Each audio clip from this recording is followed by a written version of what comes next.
భారత్లోని అన్ని ఛానల్స్ ను ఆంధ్రదేశంలో ప్రసారం చేస్తున్న ఏకైక network city cable. Welcome to city cable news bulletin. ముందుగా హెడ్లైన్స్.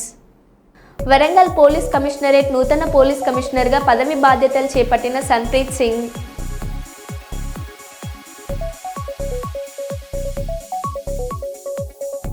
ములుగు జిల్లా పర్యటనలో భాగంగా తాడ్వాయి మండలం మేడారానికి చేరుకున్న తెలంగాణ రాష్ట్ర గవర్నర్ జిష్ణుదేవ్ వర్మ.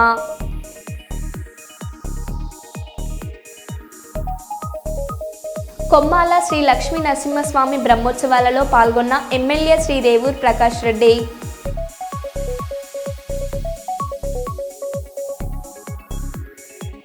వరంగల్ జిల్లా నర్సంపేటలో హైటెన్షన్, ఇరు వర్గాల మధ్య పరస్పర రాళ్ల దాడి.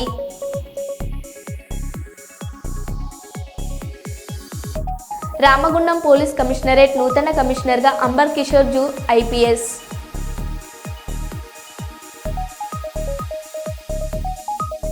ఈవీఎం స్ట్రాంగ్ రూమ్లను తనిఖీ చేసిన కలెక్టర్.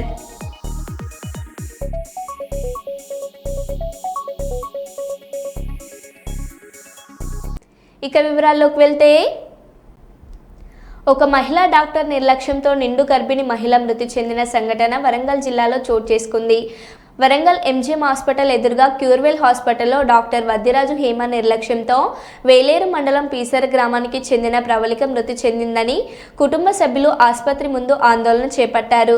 మృతి చెందిన మహిళ భర్త మాట్లాడుతూ, నా భార్య మృతికి డాక్టర్ల నిర్లక్ష్యమే కారణమని, మా కుటుంబానికి న్యాయం చేయాలని కోరారు. మా అనుమతి లేకుండా వేరే ఆసుపత్రికి తరలించి చికిత్స అందించే సమయంలో తాను మరణించినట్లు పేర్కొన్నారు.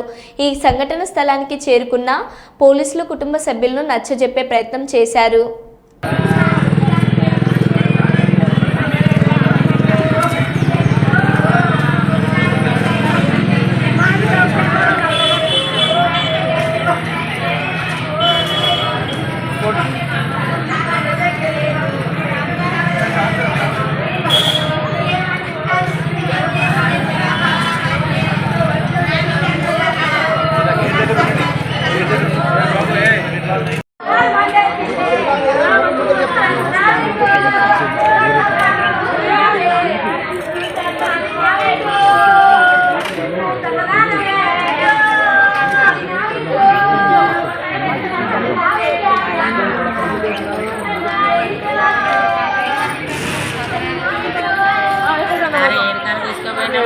ఏదైనా ప్రాబ్లం ఉన్నది ఎప్పుడు అయిపోదు.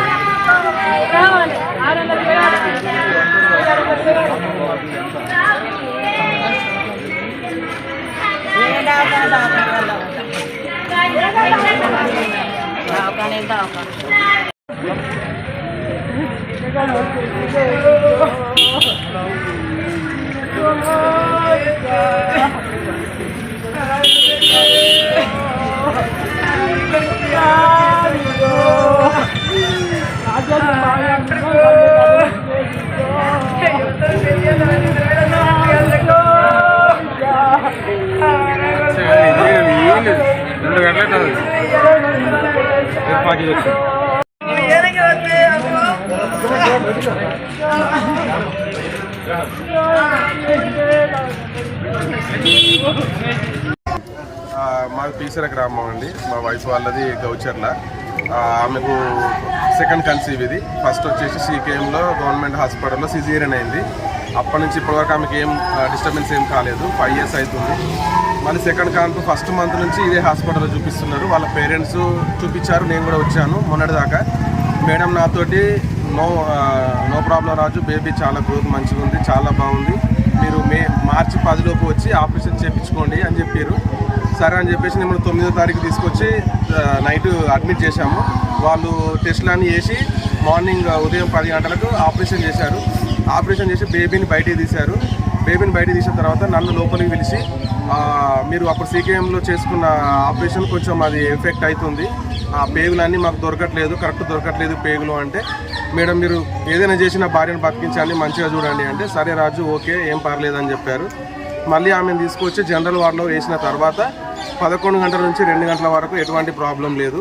2 గంటల ప్రాంతంలో సుమారుగా మేము మా బాంబార్ది బయటికి పోతే మాకు ఫోన్ చేసి ఇట్లా బ్లడ్ కావాలని చెప్పేసి సడన్గా వస్తే ఇక హాస్పిటల్ మొత్తము ఇట్లా మా అందరి కళ్ళలో అందరూ స్టాఫ్ అందరు కలిసి మొత్తం ఆగమాగం చేస్తున్నారు. ఇదేంది ఇట్లా చేస్తున్నారని మేము ఆలోచించే లోపే 8 బాటిల్ కావాలి, 10 బాటిల్ కావాలని చెప్పేసి ఒకటేసారి ఆర్డర్ ఇచ్చారు. ఇంత ఒక మనిషికి ఇంత మోతాదులో రక్తం ఎందుకని మేము కూడా ఆలోచించాము. కానీ మా భార్య నాకు నా పార్యపానాలు ముఖ్యం కాబట్టి నేను డబ్బుల గురించి కానీ దేని గురించి ఆలోచించకుండా బ్యాక్ టు బ్యాక్ వాళ్ళు అడిగిన రక్తం ఇస్తూనే ఉన్నాను. ఆల్మోస్ట్ ఒక FTT ప్లస్ బ్లడ్ మొత్తం అన్నీ కలిపి ఒక 15 మోతాదులో ఇచ్చిన తర్వాత మేడము ఆపరేషన్ థియేటర్లో ఉండి వేరే ఒక సబార్డినేట్ తోటి నాకు ఫోన్ చేపించి, రాజు ఈమె సిచ్యువేషన్ ఇంకా చాలా సివియర్గా ఉంది, ఒకవేళ కనుక ఇప్పుడు గర్భసంచి తీసేయకపోతే ఇంకా ప్రాణానికే ప్రధానమతం వస్తే, ఓకే మేడం ఇట్లా నాకు ఒక బాబు ఒక పాప ఫ్యామిలీ సెట్ అయిపోయింది, ఫ్యామిలీ ప్లానింగ్ గర్భసంచి తీసేయండి అని చెప్పాను. ఒక నో అబ్జెక్షన్ మీద సైన్ పెట్టించుకున్నారు. సరే పెట్టేస్తాను, నాకేం ప్రాబ్లం లేదని చెప్పేసి పెట్టాను. మళ్ళీ ఒక half an hour 45 minutes time తర్వాత ఆ సార్ వచ్చేసి, రాజు అంతా అయిపోయింది, క్లీన్ చేశాము, నీట్గా చేశాము, అంతా అయిపోయింది అని చెప్పి ఆ అమ్మాయిని బయటికి తీసుకొచ్చి మళ్ళీ నార్మల్ వార్డులో వేసి మళ్ళీ ఏదో ఆమెకు ఎక్విప్మెంట్స్ అన్నీ చేశారు. మళ్ళీ నన్ను మా అమ్మను అర్ధగంట తర్వాత లోపలికి విరిచి, మాకేం అర్థమవుతలేదు, అసలు ఆమెకు మొస ఎందుకు వస్తుందో మాకు అర్థమవుతలేదు, అమ్మాయికి మొస వస్తుంది, శ్వాస సరిగా ఆడట్లేదు, మేము ఒక పైప్ పెట్టాము ఇప్పుడు దాన్ని చూద్దాము అన్నారు. అయితే నేను అన్నాను, మరి ఏం చేద్దాం మేడం, ఫర్దర్గా ఏం చేద్దామంటే మ్యాక్స్ కేర్ హాస్పిటల్లో తీసుకుపోదాం, మ్యాక్స్ కేర్లో అడ్వాన్స్ ఎక్విప్మెంట్స్ ఉంటాయి, అందులో మీరు చేయించుకోవచ్చు అని చెప్పారు. చెప్పారు కదా, ఓకే సార్ మీరు తీసుకురాదండి, నేను కూడా వస్తాను అంబులెన్స్లో అని చెప్పారు. సార్ కూడా ఒకరు వస్తారు మీ వెంట అని చెప్పారు. ఒక 10 నిమిషాల టైంలో ఆ అమ్మాయికి పెద్ద గ్యాస్ సిలిండర్లు అవి ఆక్సిజన్ అందించే ఎక్విప్మెంట్స్ అన్నీ పెట్టుకొని ఆమెను ఆగమాగం తీసుకొచ్చి మా పర్మిషన్ లేకుండా మేము ఎక్కుతామన్నా కూడా మా మాట వినకుండా ఆ అమ్మాయిని అంబులెన్స్లో ఎక్కించి మ్యాక్స్ కేర్ వెళ్ళారు. నేను వెనక వెళ్ళే వరకు ఆ అమ్మాయిని ఎమర్జెన్సీ వార్డులో వేసేసి CPR చేస్తున్నారు. ఆ అమ్మాయికి ఒక 10 నిమిషాలు ఇక్కడ సార్ ఉన్నారు, ఇక్కడ వచ్చిన సార్ ఉండి మన స్టాఫే చాలా మంచిగా చూస్తారు, ట్రీట్మెంట్ చేస్తారు, అమ్మాయి గుండె మళ్ళీ రన్ అవుతుంది అని చెప్పారు. ఒక 10 నిమిషాల గ్యాప్లో వాళ్ళు వెళ్ళిపోయారు. ఇక నాకు ఎవరు ఎక్కడ కనిపించలేదు. ఆ ఉన్న సార్ వచ్చేసి మ్యాక్స్ కేర్ హెడ్ వచ్చేసి, Raju sorry to say this 0.11% chance ఉన్నది, అది కూడా మేము పోరాడుతున్నాము, ఆ అమ్మాయి గుండె నాకు తెలిసి హాస్పిటల్లోనే ఆగి ఉండాలి, మధ్యలో వచ్చే టైంలో ఎక్కడో ఆగి ఉండాలి, కానీ ట్రై చేస్తున్నామని చెప్పి ఒక 20 to 40 మినిట్స్ CPR చేశారు. CPR చేసేసి హోప్లెస్ అని చెప్పారు. హోప్లెస్ అయిపోయింది, ఆ అమ్మాయి గుండె రికవరీ కాదని చెప్పేసి అవున్న ఎక్విప్మెంట్స్ అన్ని రిమూవ్ చేశారు, బాడీ అక్కడ పెట్టేసి చేశారు. ఎంతో మా విలేజ్ వాళ్ళు వచ్చి నాకు సపోర్ట్గా మాట్లాడి, బాడీ ఇక్కడే ఉంచండి, మేము అక్కడే హాస్పిటల్కి వెళ్ళి మేము మాట్లాడుకుంటాము వాళ్ళతో అనే వరకు, మేము ఎంటర్ ఇచ్చే వరకే మరి పోలీసులు ఇక్కడికి ఎందుకు వచ్చారు, మరి ఇక్కడ ఎందుకున్నారు, వాళ్ళ తప్పు ఏం లేనప్పుడు మరి ఇక్కడికి పోలీసులు ఎందుకు పిలిపించుకున్నారు మాకు తెలియదు. పోలీస్ సిబ్బందిని ఆల్రెడీ ఫోన్ కొమ్మాల శ్రీ లక్ష్మీ నరసింహస్వామి బ్రహ్మోత్సవాల్లో పాల్గొన్న ఎమ్మెల్యే శ్రీ రేవూర్ ప్రకాష్ రెడ్డి సోమవారం రాత్రి కొమ్మాల శ్రీ లక్ష్మీ నరసింహస్వామి వారి బ్రహ్మోత్సవాలలో పరకాల శాసనసభ్యులు శ్రీ రేవూర్ ప్రకాష్ రెడ్డి పాల్గొన్నారు. ఆలయ సాంప్రదాయం ప్రకారం తలపాగా ధరించి మంగళ వాయిద్యాలు వేద మంత్రోచ్చారణల మధ్య పట్టు వస్త్రాలను తలంబ్రాలను తలపై పెట్టుకొని ఆలయానికి తీసుకొచ్చారు. అనంతరం స్వామివారికి కళ్యాణ మహోత్సవంలో భాగంగా స్వామివారికి పట్టు వస్త్రాలు సమర్పించి ప్రత్యేక పూజలను నిర్వహించారు.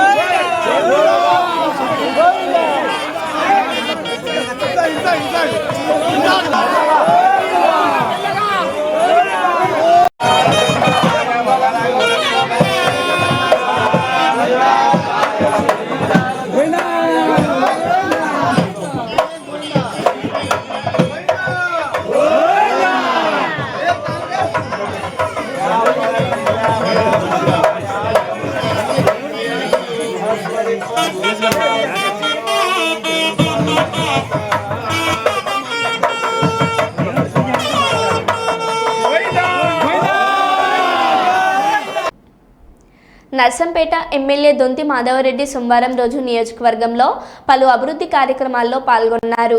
కాంగ్రెస్ ప్రభుత్వం ఇచ్చిన హామీలలో భాగంగా ఇందిరమ్మ ఇళ్లకు నల్లబెల్లి మండలంలోని రామతీర్థం గ్రామంలో, దుగ్గొని మండలాలలోని రేకంపల్లి గ్రామంలో సోమవారం రోజు భూమి పూజ చేశారు.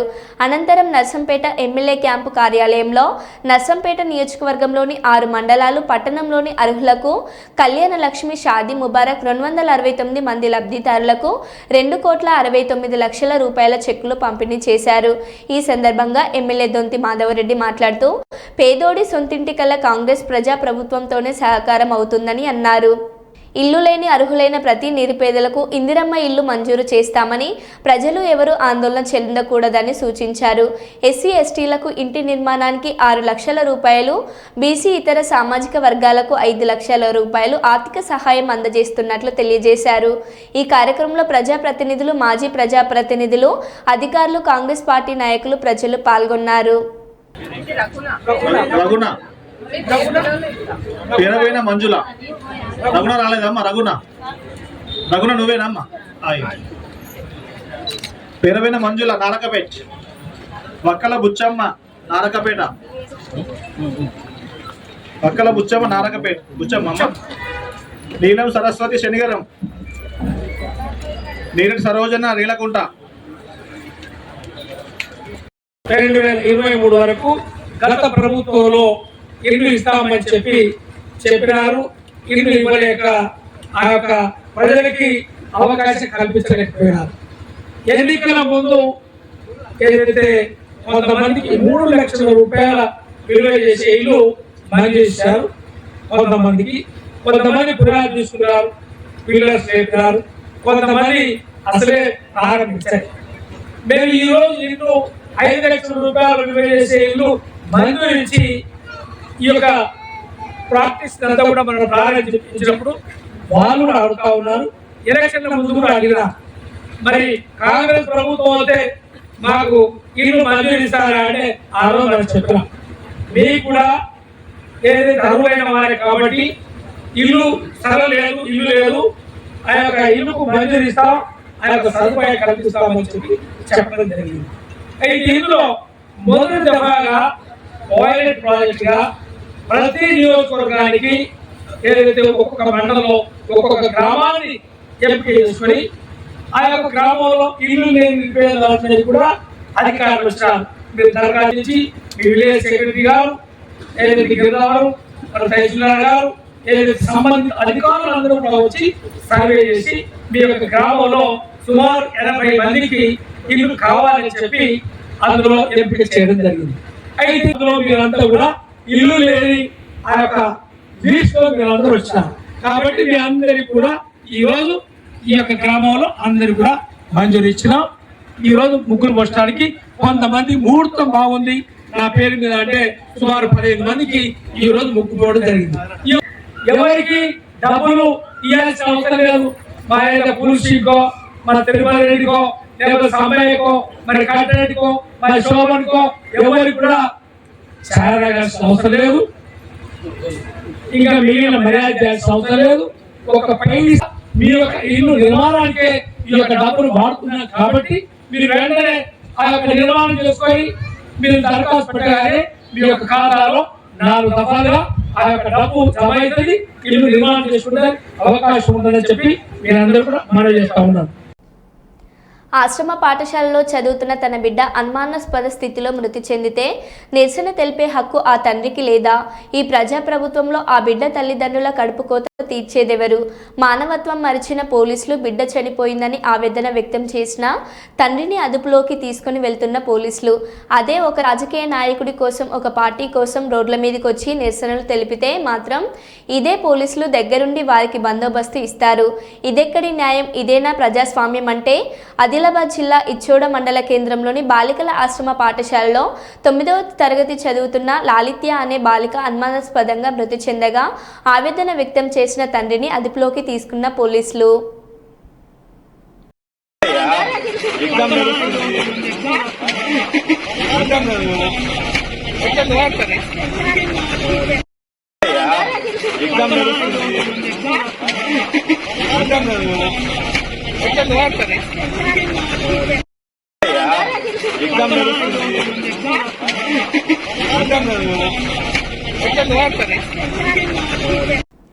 హన్మకొండ సుబేదార్లోని కాకతీయ బాలికల జూనియర్ కళాశాలలో ఏర్పాటు చేసిన ఇంటర్మీడియట్ పరీక్ష కేంద్రాన్ని హన్మకొండ జిల్లా కలెక్టర్ పి ప్రావీణ్య సోమవారం సందర్శించారు.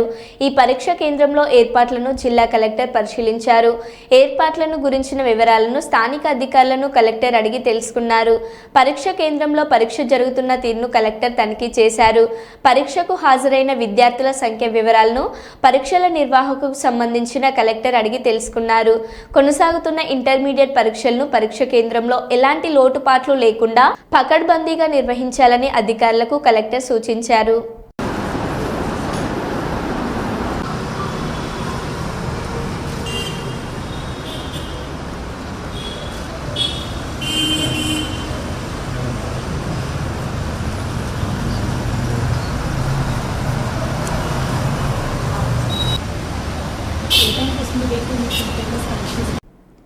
హన్మకొండ తెల్లవారుజామున హన్మకొండ సుబేదారి సిగ్నల్ వద్ద ఘోర రోడ్డు ప్రమాదం. నలుగురికి తీవ్ర గాయాలు, ఒకరి పరిస్థితి విషమం. ప్రమాదంలో పూర్తిగా ధ్వంసమైన ట్రాఫిక్ సిగ్నల్స్. సంఘటన స్థలానికి చేరుకొని దర్యాప్తు నిర్వహిస్తున్న సుబేదారి పోలీసులు.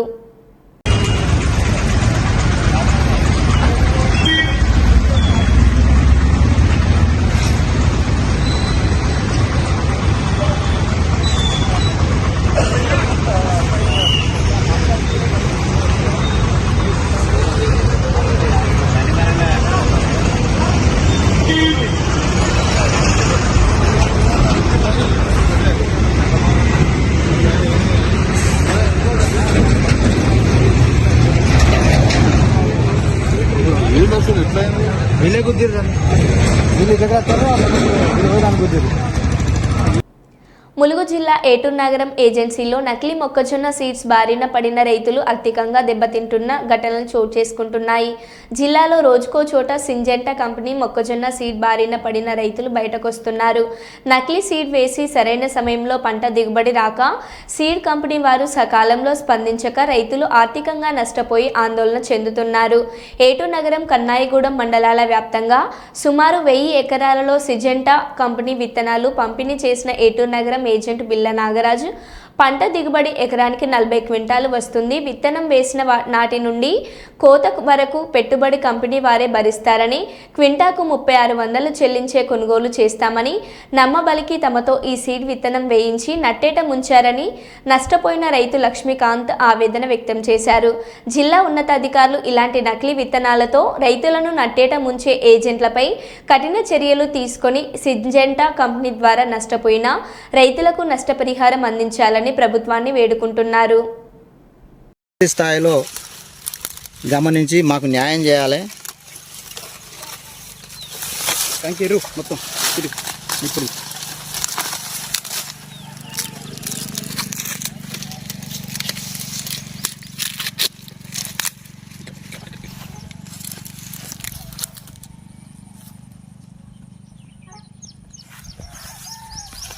ప్రభుత్వ అధికారులు వెంటనే దీన్ని స్పందించి నాకు న్యాయం చేయాలి. కఠినంగా ఏదైతే ప్రైజ్ ఉండే ఆ పంచాయతీ అయిన దానికి ఇప్పటికీ నెల ఆ పంచాయతీ కొన్ని దీనికి 4 నెలల అయింది పంట.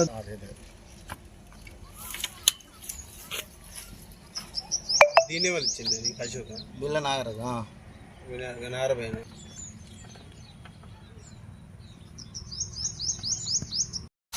ఇలాంటి నకిలీ విత్తనాల వల్ల అనేక మంది రైతులు నష్టపోతున్నారు. అందులో నేను ఒకరిని. ఇకపై కూడా ఇలాంటి నకిలీ విత్తనాలని తీసుకొచ్చి మార్కెట్లో వేసే ఇట్లాంటి నకిలీ డిస్ట్రిబ్యూటర్లని వెంటనే అరికట్టి న్యాయం చేయాలి. నాలాగా ఇంకో రైతుని కూడా నష్టపోకుండా చూడాలని.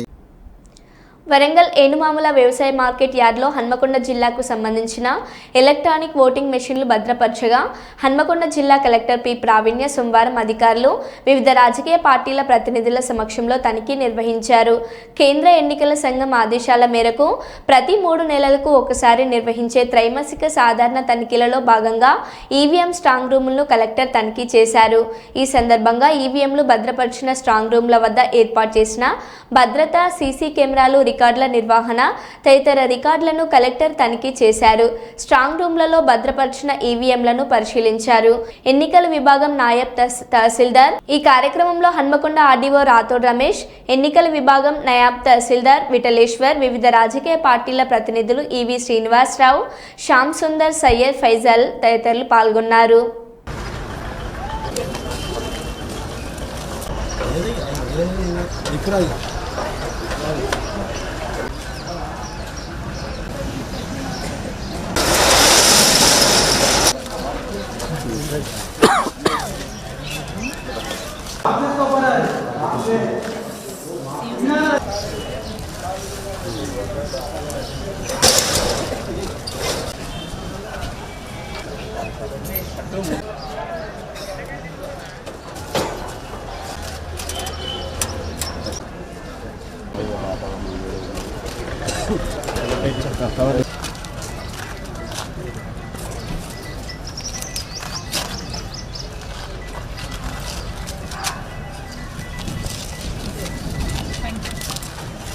వరంగల్ పోలీస్ కమిషనరేట్ నూతన పోలీస్ కమిషనర్గా పదవి బాధ్యతలు చేపట్టిన సన్ప్రీత్ సింగ్ నిరంతరం ప్రజలకు సేవలు అందిస్తూ 24 గంటల ప్రజలకు అందుబాటులో ఉంటామని వరంగల్ పోలీస్ కమిషనర్ సన్ప్రీత్ సింగ్ తెలిపారు.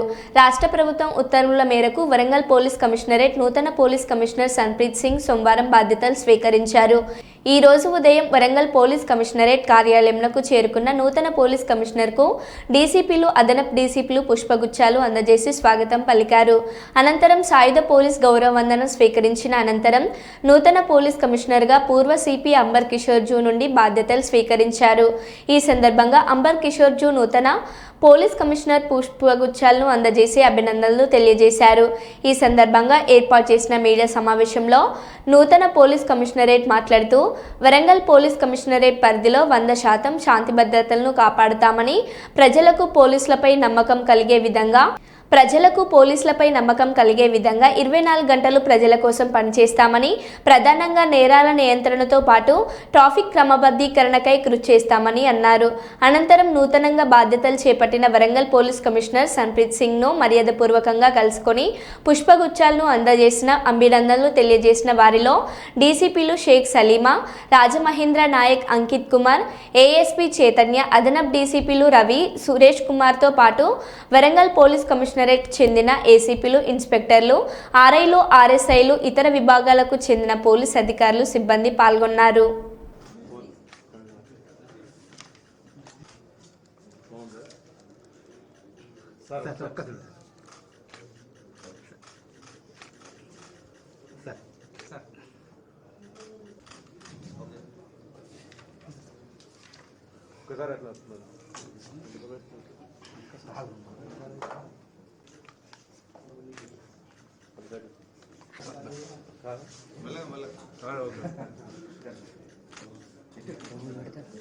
అలా వరంగల్ పోలీస్ కమిషనర్గా ఛార్జ్ తీసుకోవడం జరిగింది.